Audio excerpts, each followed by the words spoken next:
Okay, welcome everyone. Pre-Purim here. We're pre-Purim. So I hope to give over a number of different Torahs. Most of them I learned from Rav Ginsburg in different books, different lectures on Purim itself. And hopefully we'll make it a richer, deeper Purim for everyone, including myself. So we're going to start like this, that we know from the Sefer Yetzirah that every month has a chush, a sense. 5 of them are the physical senses that we know, plus another 7. So the sense of this month of Adar is schok, laughter, joy, simcha. That is the sense of the month. And of course, that's connected to Purim. But the whole month is the sense of laughter, joy, happiness. But along with that, Rav Ginsburg has created a very, very special other association with each of the months. That in the Hebrew year, we have 12 months, but 7 times in every 19 years, we have a leap year. We have a 13th month, a second Adar. So we actually have 13 months. If you see here we have the 10 Sfirot. This is a jewelry creation by my daughter, Devaria. These are the 10 Sfirot. But Rav Ginsburg has been teaching for a long time that there are 13 inner dimensions of the Sfirot. How do we get that? We have the 10 Sfirot, but if you'll notice right here is where dot goes. And we know from the Sefer Yetzirah, when we count Keter, we don't count dot. If we count dot, we don't count Keter, in order to maintain 10 Sfirot. But when we count all of them, we have 11.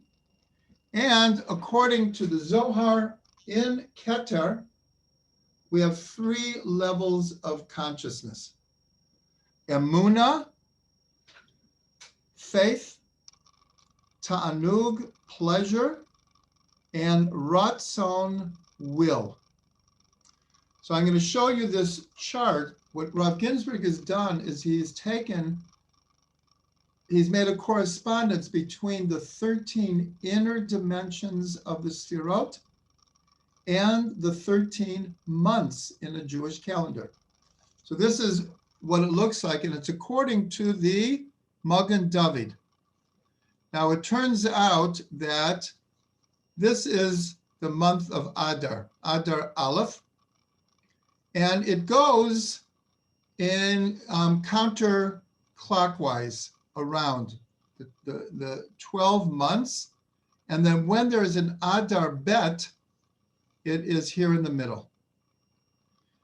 This is not the time for me to explain all the intricacies of how this works, but I just want to point out that this month, and that's what we're going to begin talking about. This book is called Mivchar Shiurei Hitbonanut. This is a series of books from Rav Ginsburg. They're now, I believe, 24 or 25 volumes. This is volume Yud. This is the 10th volume out of 25. And 2 volumes are about these 13 months and their correspondence to the Magen David. This is all an introduction to explain that the month of Adar is very connected to Ratzon. Ratzon means will. So what are some of the connections? He actually has around 50 pages on why we would associate willpower with the month of Adar. So this idea of willpower in Keter, in the highest of the Sfirot, is very connected to the concept called Mesirut Nefesh, which means giving one's whole being to a task, an action, a person, giving it our all. That's what Mesirut Nefesh means, not just a little giving. When we put ourselves on the line, when we exert ourselves to our limit. And so he explains that in the story of the Megillah, there are three different levels of Ratzon. And it very much has to do with the whole energy of the month. Just like the Sefer Yetzirah is saying that there's an energy of joy this whole month, Rav Ginsburg is teaching there's an energy of exerting one's will. Where do we see it in the Megillah? First, we see it in Mordechai.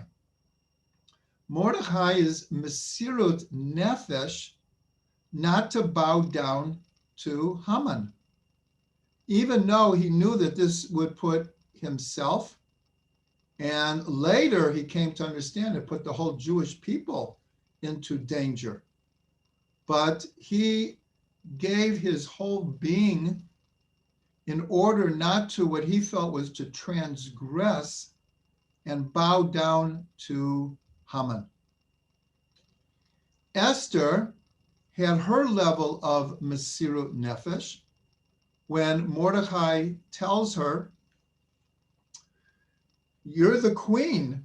Haman is planning on killing all the Jews. Now is the time to do something. And at first she said, what can I do? I have not been invited to see the king. And you can't just go and see the king. It could actually be death on the spot. And yet, when Mordechai explains to her is that how serious the situation is, she willingly decides that she will take that risk. So in other words, she was willing to give her life. So this is a second example of a type of Mesirut Nefesh, of exerting one's will. And the third was when Esther decides to do something, she said, gather all the Jews together and have them fast with me for 3 days, not to eat and to drink. Well, I'm sure everyone knows that by the end of Yom Kippur or Tisha B'Av, we're more than ready to eat and drink. She was asking the whole Jewish people to fast for 3 days. That was the Jewish people's Mesirut Nefesh, because they understood they needed a redemption, a salvation. So here we see that Ratzon plays a big part in the story, that Mordechai, Esther, and the people were willing to activate the full force of their willpower, in order to accomplish what they had to accomplish. So there are many, many hints here that I'm going to mention. It says in the Talmud, Mordechai bedoro, Moshe bedoro. Mordechai in his generation was like Moshe in his generation. Meaning, just like Moshe was the leader and the one who brought us out of Egypt, Mordechai was the leader, and through him and Esther, a miracle occurs, a salvation, a redemption occurs. So there's a deep link between Moshe and Mordechai. So listen to this amazing Gemara. gematria. The gematria of ratzon, of will, of ratzon is 346. And we know that in gematria, there's this concept that if you have a number, you can add one for the word. So the gematria, the numerical value of the name Moshe, is 345. And with the kollel, when you add the one for the name Moshe, you have 346, will. So in other words, if we look at Moshe's life, we see a incredible example of someone who was in a constant state of mesirut nefesh, of giving his whole to the people, and his exerting his will, because the people rebelled against his leadership many, many times. Many times he was, yes, Moshe is another name for Moses. I'm sorry, I didn't translate. Moshe is Moses. So Moses was in a constant state of giving his whole being, of putting his whole life on the line. And one time after the golden calf, next week's Parsha, when God is, as it were, threatening to do away with the Jewish people, Moshe said, I'll have no part of this. If you do this, wipe me out of your book. So this is incredible willpower on the part of Moshe. So what's the connection to Mordechai? Okay, so we mentioned Mordechai also at Mesirat Nefesh, but look at this numerical value. The first person who is called a Jew, a Yehudi, is in the Megillah. Mordechai is the first person in the text of the Bible, of the Tanakh, who is actually referred to as a Yehudi. Ish Yehudi haya b'Shushana bira. There was a Jewish man in the city of Shushan. So it turns out that this term, Ish Yehudi, a Jewish man, equals exactly Ratzon, equals will. So we see that in the very inception of using this name Yehudi to refer to the Jewish people is connected to this idea of ratzon, of will. The two-letter gate of the word ratzon is resh tzadi, ratz. Ratzon, ratz is the two letters, and ratz means to run. It means to run. And this is another way of referring to will. We run towards that which we want to accomplish. We run towards exerting our will in this world. So all of this, though, is to teach us something, that there's something in the story of the Megillah that we're supposed to learn from, that we're supposed to emulate. And that is this idea of ratzon. Because we see that the only way the redemption came is through Mordechai, and even more Esther, willing to have mesirut nefesh for her people. And so this is because every story in the Torah, we want to learn from it in our own lives.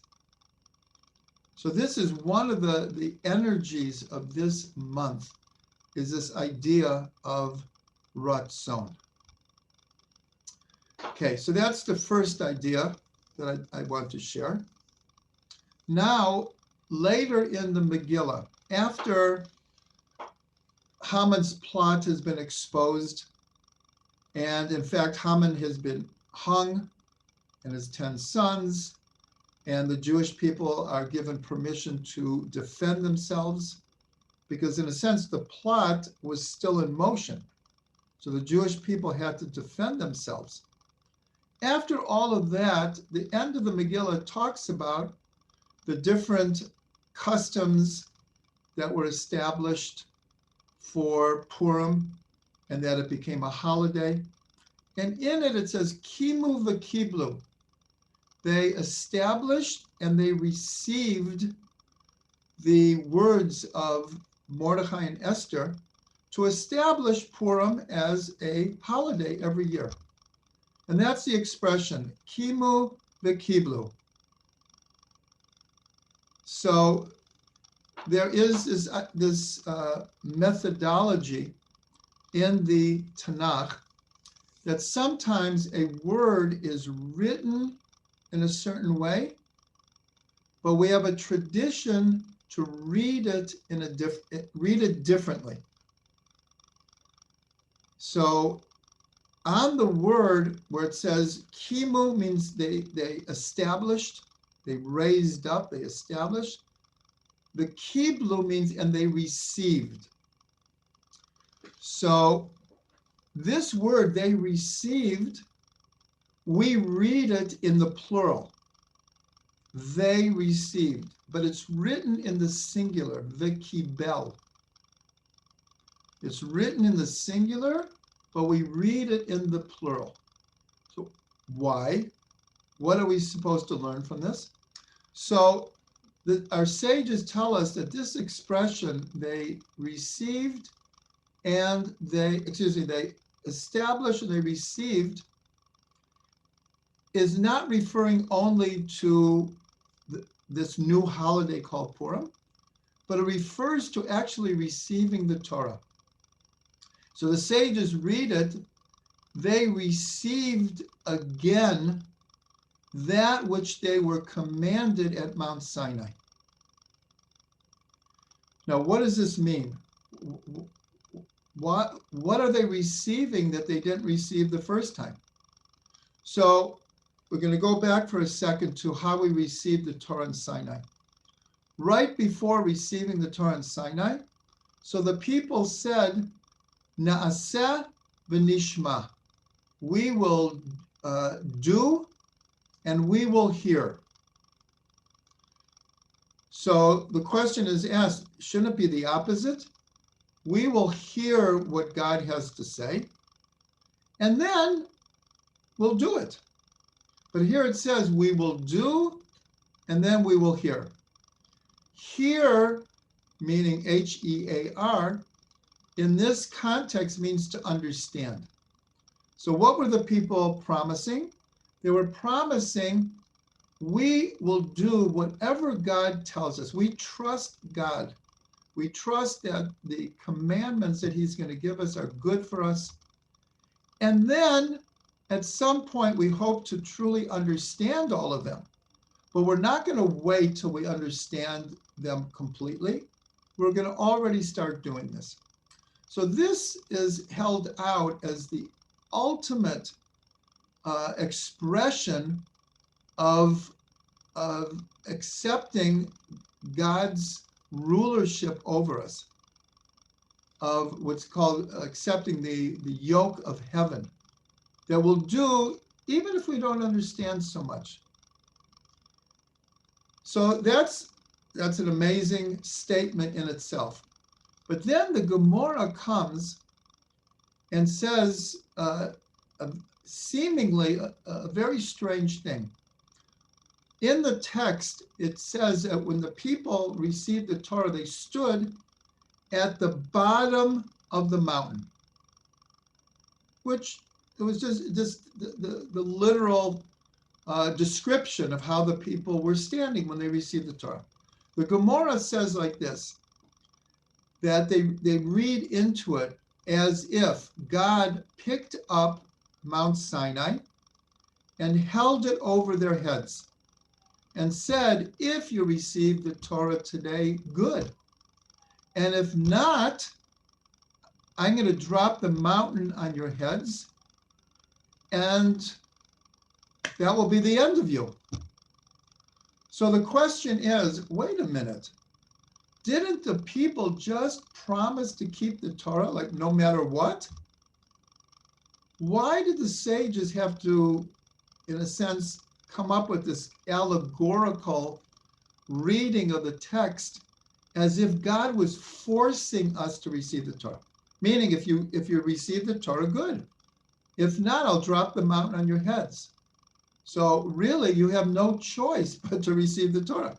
So this is very paradoxical. If everyone followed this, this is like oxymoronic. Did we receive it from free will, or were we forced into it? So it's said that there was a certain level of being forced. So the people received the Torah, but there was a little bit of coercion, but a coercion not necessarily in a bad way. The way it's explained is God was saying to the Jewish people, it's amazing that you're willing to say, we will do and we will hear. But I want you to know something, that from the time I made a covenant with the patriarchs and the matriarchs, every Jew is linked into a certain destiny, which is beyond your choice. And therefore, by this metaphor or allegory that I'm holding the mountain over your head, is because God wanted to teach us on a certain level. Of course, we have free will, and we have to choose to keep the Torah, and we have to choose to be a Jew. But God is saying on a deeper level, you're part of a bigger destiny. You know where we see this, and there are many examples, but I'll say an extreme example is in Germany 75 years ago. If someone had a Jewish grandparent and yet lived their whole life not as a Jew, and even thought maybe they were Christian, the Nazis came along and said, no, you have no choice here. You have no choice. You're a Jew, whether you like it or not. And this is an extreme example, but it's a very true example, that there's a certain level where every Jew is hooked into a certain destiny. And it's beyond choice.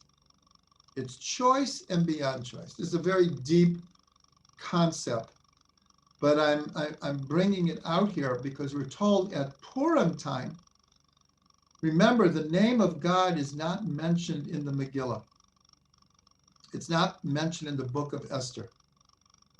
And so it's not a type of revealed miracle that happened here.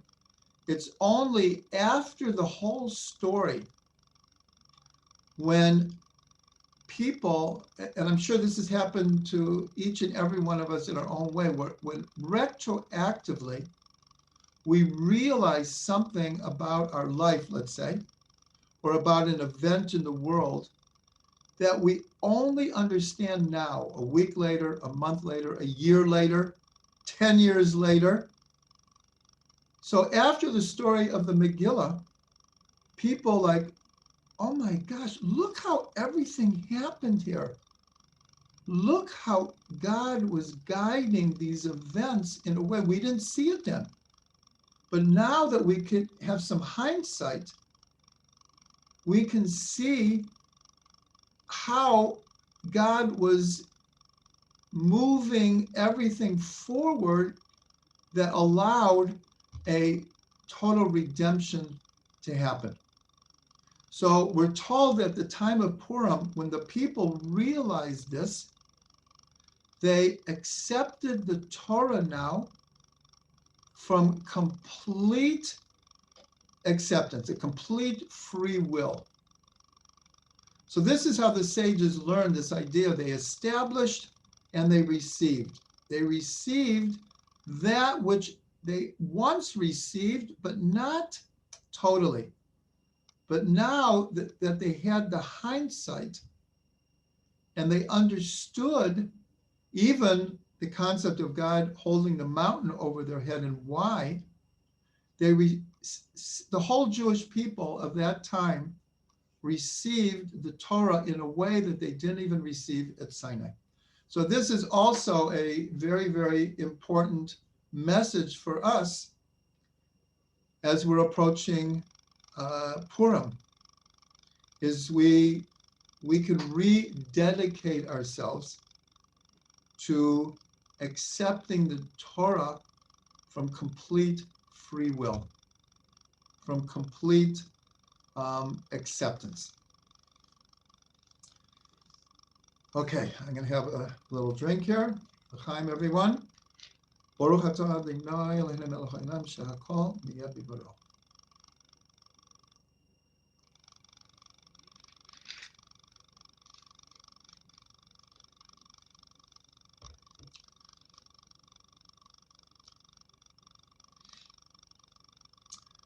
Okay. There are so many deep things about the Megillah. It's like, it's not easy to decide what to give over here. Okay, I'm gonna take this one step further. So in the Gemara, when they say they returned and received, meaning they received again the Torah, the words are hadar kibluha. They returned once again and they received it. So the question is this word hadar. They returned once again and they received it. Now we're going to go back to the book of Genesis. In the end of the Parshat Vayishlach, there's a long lineage that's given over of the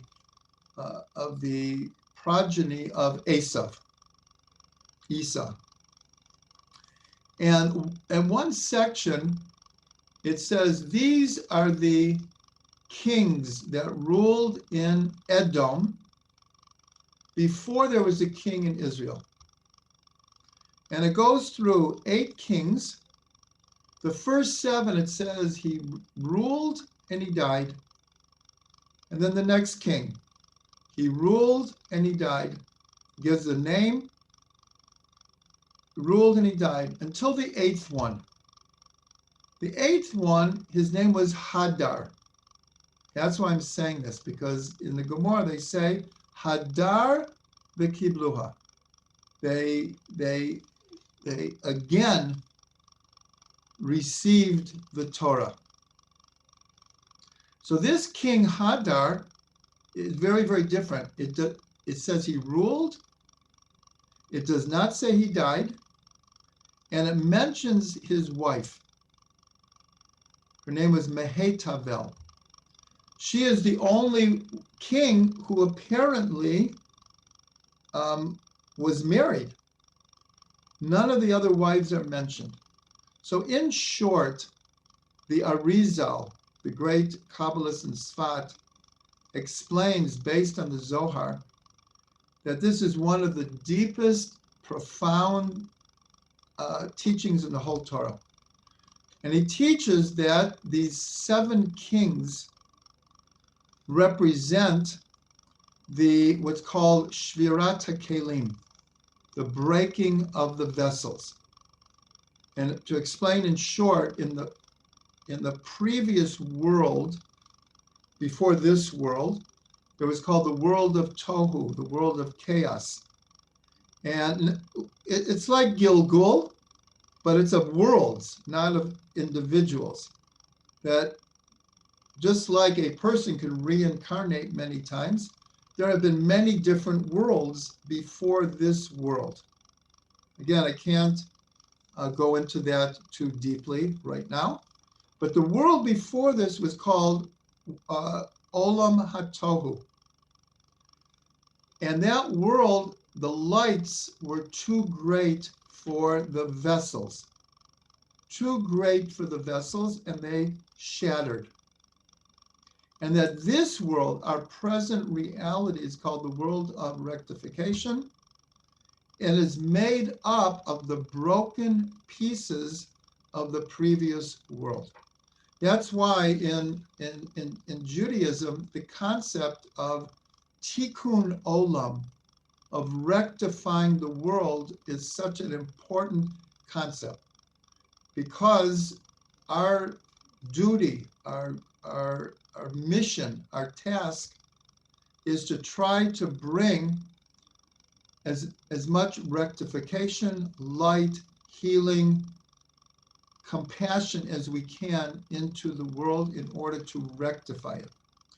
Now, why am I saying all this? Because this eighth king, Hadar, so he relates to the beginning of rectifying the world, and that's why his wife is mentioned, because this is a situation of rectification. Man and woman creating a unity. Now we're going to see in the next part how important this becomes to understanding the story of the Megillah. And what's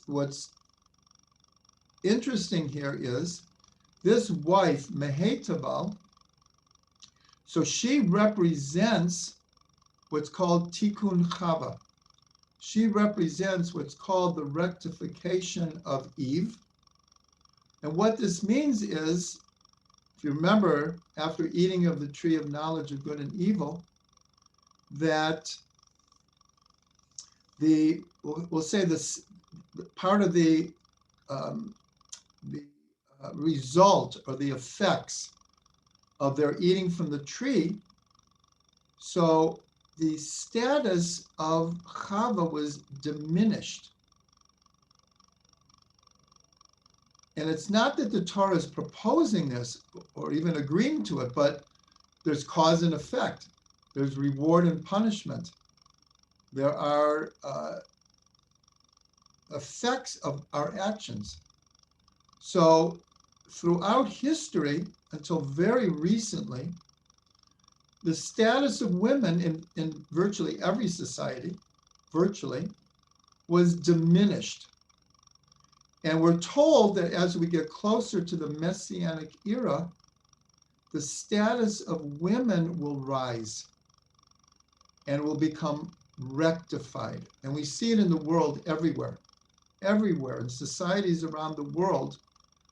The position of women in whatever it is, in the professions, in politics, it was just 100 years ago, women were given the right to vote. In other words, the last 100 years, we are entering into part of the process of redemption.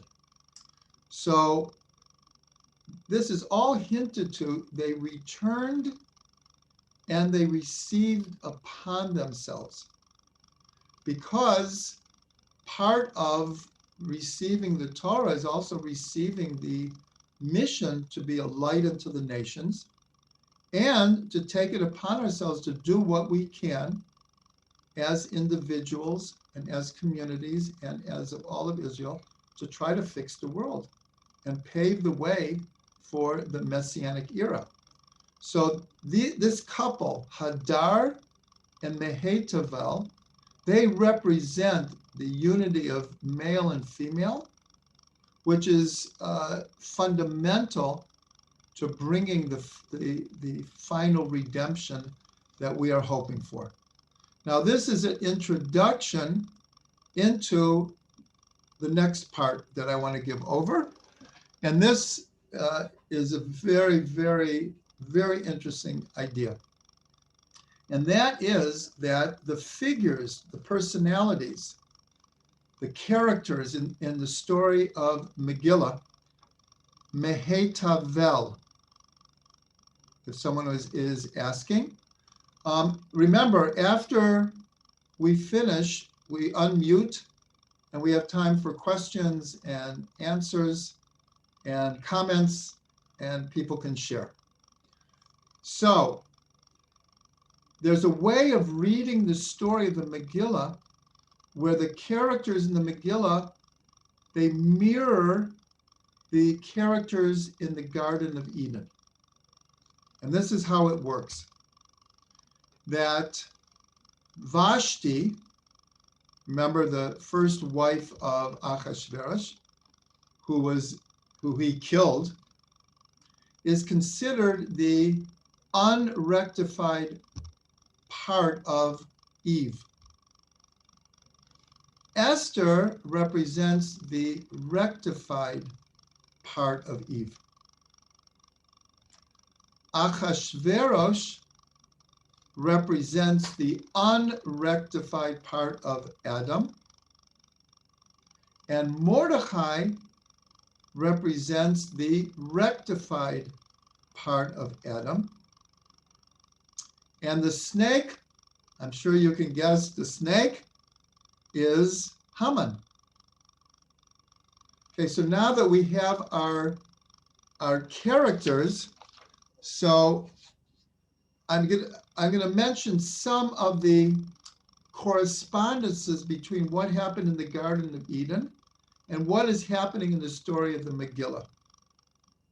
There are many other smaller details and allusions and hints, but the main ones are like this, is according to the Talmud, how did Haman get the power spiritually in order to try to destroy the entire Jewish people?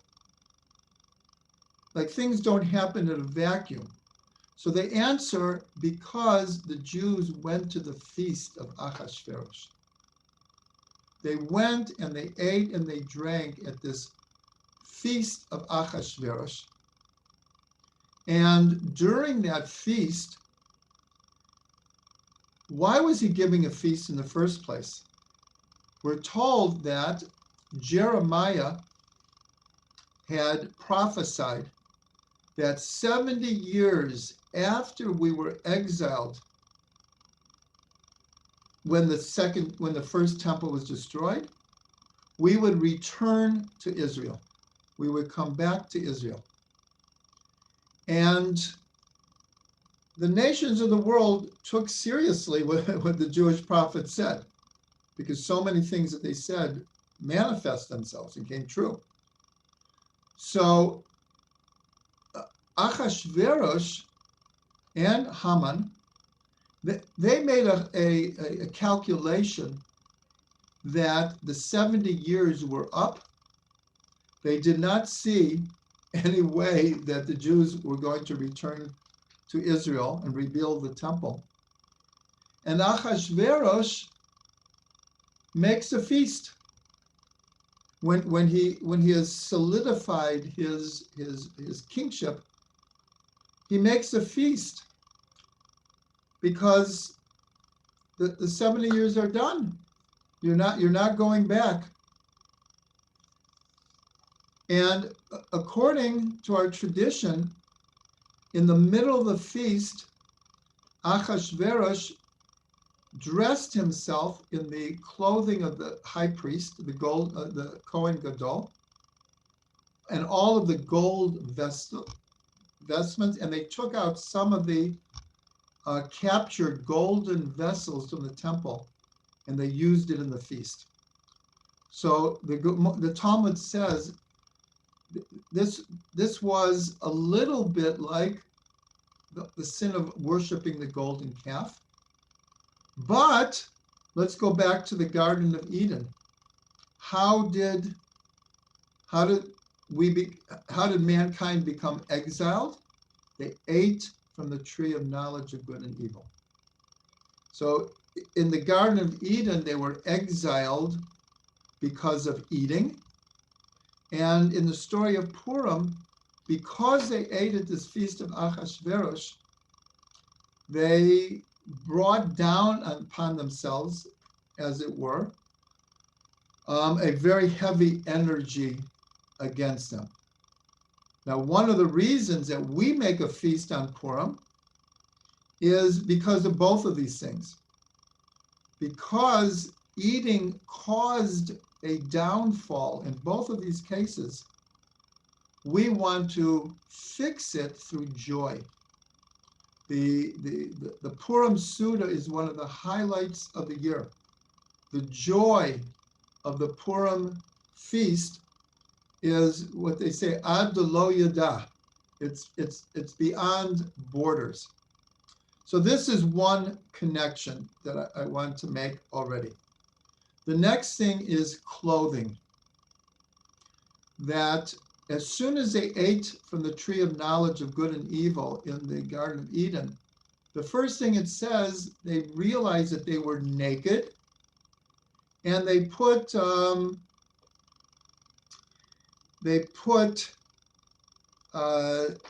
fig leaves around them to cover their nakedness.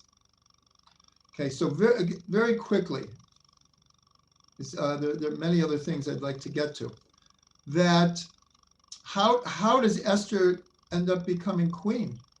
Is because Achashverosh told Vashti to come to his feast naked, and she refused. Throughout the story of the Megillah, throughout the story of the book of Esther, you'll see clothes are mentioned over and over again. We don't have time to go over, but anyone, even in English, if you read the whole story or on Purim itself, when we're following the story, see how many times clothes play a part in the story. Next is the snake. We're told that one of the reasons that the snake did what he did was that he was jealous of Adam because he wanted Eve. And in this whole thing, there are many, many different sexual innuendos. Now let's go to the Megillah. When Esther, remember, she goes in, and the king says, whatever you want, Esther, up to half of my kingdom. So you would think right then she'd say, please save my people. I'm a Jewess, and Haman is threatening to kill us.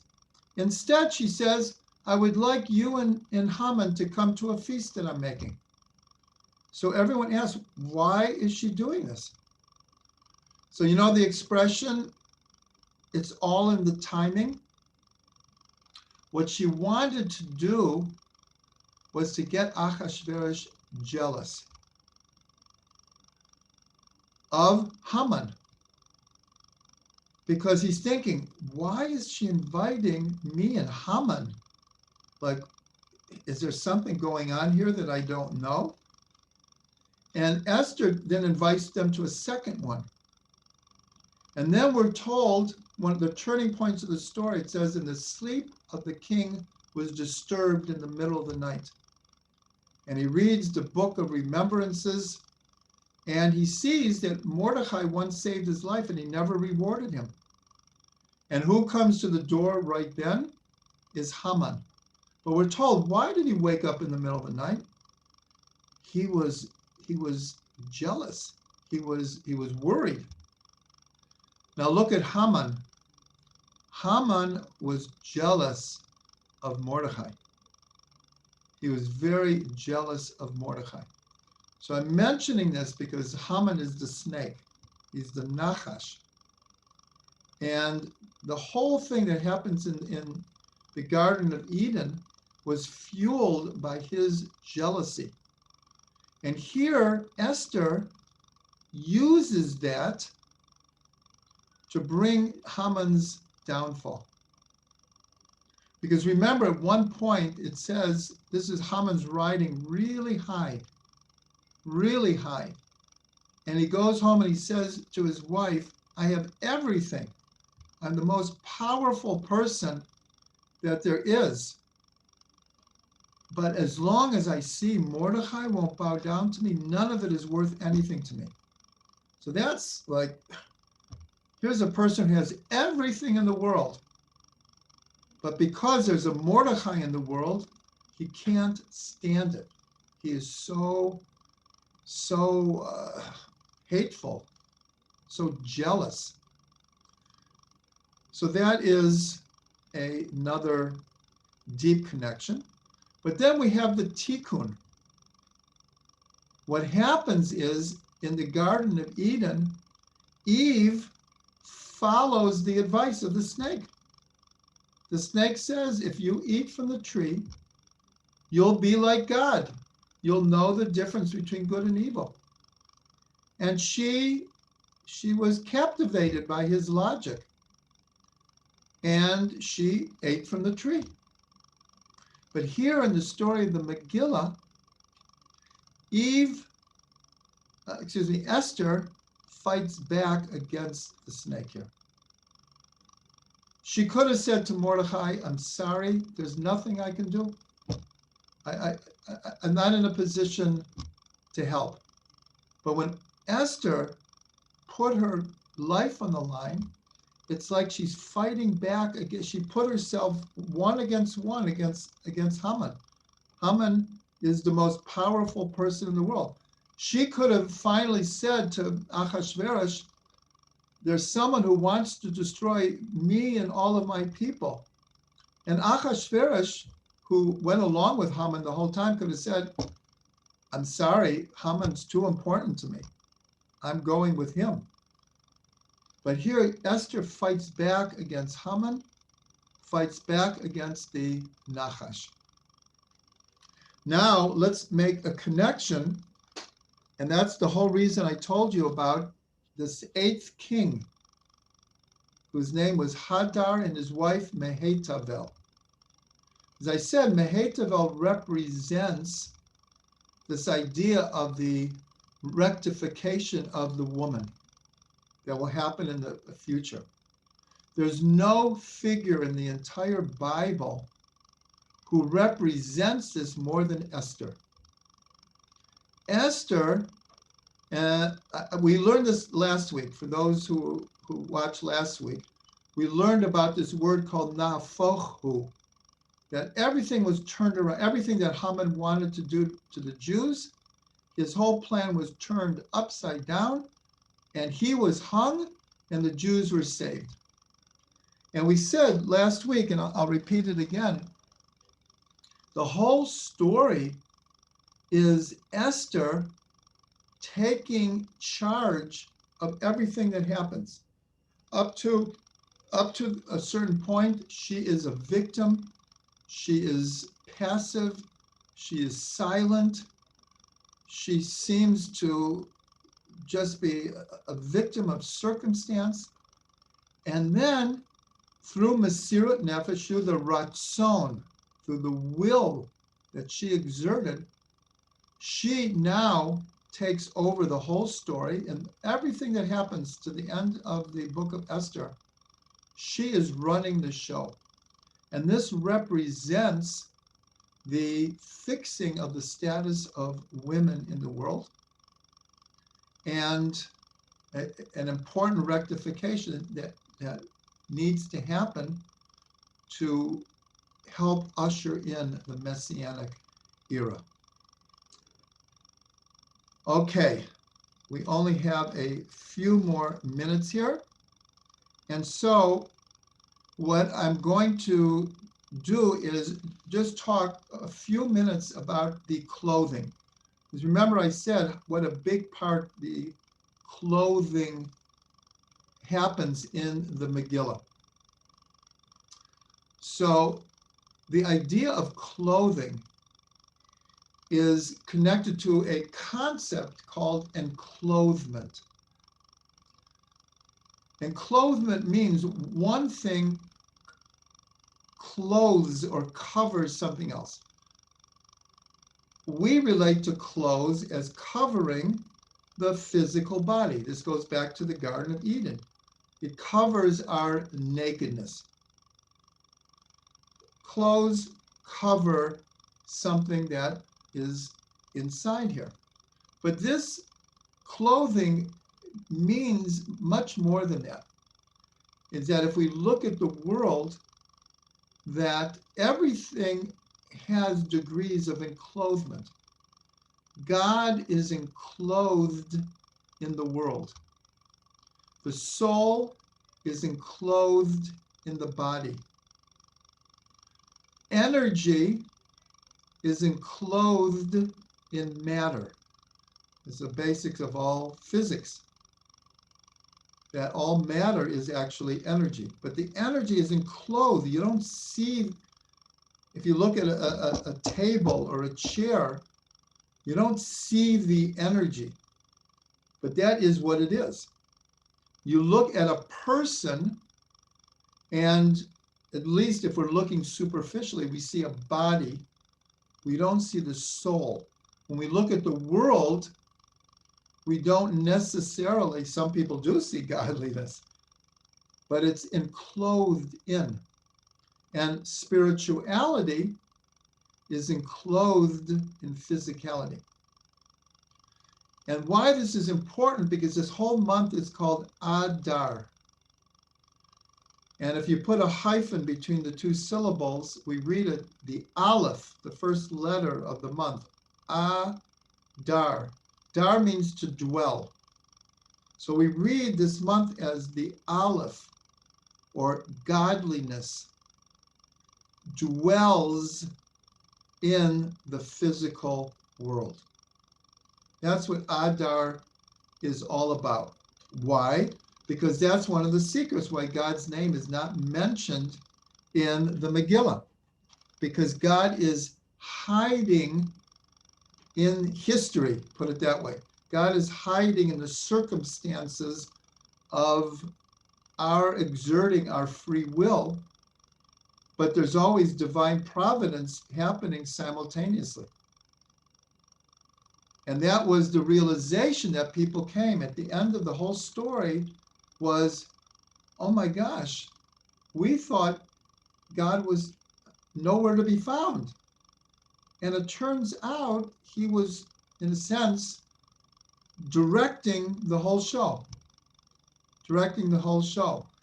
For example, if you go to a movie and you see a movie, you don't see the director. You see his credits at the end of the movie. You see the actors. You don't see the director. But the movie couldn't happen without the director. The movie stars is what you see. But it's really the director who's directing the whole show. So this idea of the enclosement is what this whole month is about. And it's to teach us that we have to see beyond the superficiality of this world. We have to see that we are not bodies that happen to have a soul. We are a soul that is enclosed in a body. That's the real I is a soul. Not, of course I have a body and it's part of me. But what's the essence here? What's the essential reality? So this idea of enclosement, and this is the whole idea, even though it's like a nice custom, but this is where it comes from. Wearing costumes on Purim. We hide ourselves. We hide ourselves. Why are we hiding ourselves? Because Esther hid herself as a Jewess until she was able to reverse Haman's plan. And God is hiding in the story. And so we have this custom of hiding ourselves. Okay, so now it's great fun, and it's People go to elaborate means to dress up. And it's part of remember we said that the sense of this month is schok, is laughter. And it's good, it's healthy, it's wonderful. But on a deeper level, it's joy. So this idea of enclosement, the essence is like this. We clothe our bodies so that our souls can shine. Why? Is because when we expose too much of our physical bodies, that is because of the emotions and the chemical makeup of human beings, we are attracted. There's an attraction. And we tend to see the body. That becomes the main thing. So that's this concept of modesty in Judaism, is that the essence is the human being, is the soul. And so we nicely and creatively and in good taste, we cover our bodies so people will look at us not as bodies, but as souls. So this is all connected to the story of Megillah. I wish we had a lot more time. I really do. I want to end with one more thing, 5 more minutes, and then we're going to ask our host to unmute people. People can ask questions, make comments. But the idea that we're supposed to drink on Purim ad lo yada, until we don't know the difference between blessed is Mordechai and cursed is Haman.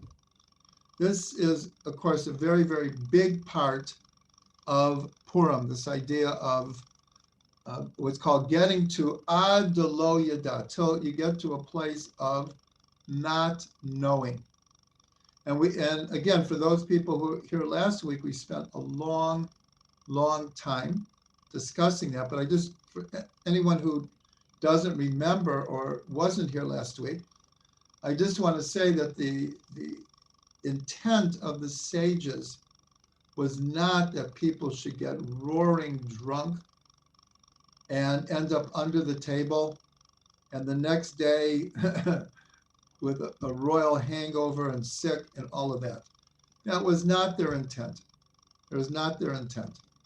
What they wanted is through a little couple of chayams to help us get to a higher level of consciousness where we can go beyond knowledge, the intellectual type of knowledge, and get to a much deeper superconscious type of knowledge and wisdom. Remember, that's what Adam and Eve ate from. They ate of the tree of knowledge of good and evil. So this idea of drinking on Purim until we don't know is considered a fixing, because again, the snake said to Eve, you'll be just like God to know the difference between good and evil. And through that, all of humanity fell. It wasn't just women who fell, like we said in the beginning, who had their status was diminished. It was all mankind. In the exile from the Garden of Eden, there was a huge fall, a descent of the worlds, as it were. And so on Purim, this idea of getting to until we don't know, it doesn't mean ignorance is bliss. It means getting to a much, much, much deeper type of spiritual, godly, intuitive, divine, inspirational type of connection with the creator of the universe. So I want to bless everyone. I want to bless everyone that this is a safe Purim from the pandemic. It's a safe Purim that we celebrate in a safe way, and that just like at the time of Purim, there was a nafochu, everything turned around, that we see in the world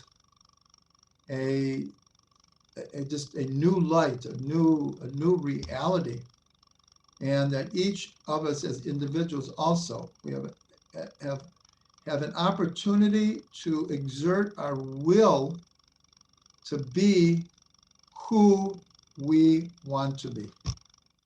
So I bless everyone. Have a good Purim. Have a very, very good Purim. And wait just 1 second. I'm trying to stop this here. No.